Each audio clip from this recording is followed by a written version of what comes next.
ഞാനിന്ന് ഇവിടെ ഉണ്ടാക്കുന്നത് സ്ട്രോബെറി ബനാന സ്മൂത്തിയാണ്. അതിനാവശ്യമുള്ള സാധനങ്ങൾ: ഒരു ബനാന, 2 ടേബിൾ സ്പൂൺ പഞ്ചസാര, ഒരു 1/2 കപ്പ് പാൽ എടുത്തിട്ടുണ്ട്. നല്ല തണുത്ത പാലാണ്.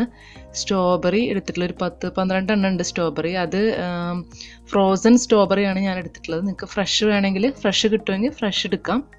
അപ്പോൾ നമുക്ക് തണുവിന് ഐസ് ക്യൂബ് ഇട്ടാൽ മതി. ഇത് ഞാൻ ഐസ് ക്യൂബ് വേറെ ചേർക്കുന്നില്ല, നല്ല ഫ്രോസൺ ആയതുകൊണ്ട്. ഇതെല്ലാം കൂടി നമുക്ക് ബ്ലെൻഡറിലിട്ടൊന്ന് നന്നായി അടിച്ചെടുക്കാം.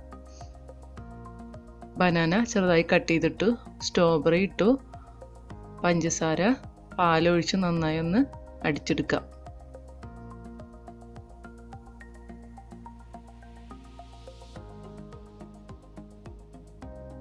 ഇത് പാലിന് പകരം തൈര് ചേർക്കുകയാണെങ്കിലും നല്ല ടേസ്റ്റാണ്. നല്ല തിക്കായിട്ടുള്ള യോഗേർട്ട്, പുളിയില്ലാത്ത തൈരില്ലേ, അത് ചേർക്കുകയാണെങ്കിലും നല്ലതാണ്, നല്ല ടേസ്റ്റ് ആയിരിക്കും. ഇപ്പം നമ്മുടെ സ്ട്രോബെറി ബനാന സ്മൂത്തി റെഡി ആയിട്ടുണ്ട്.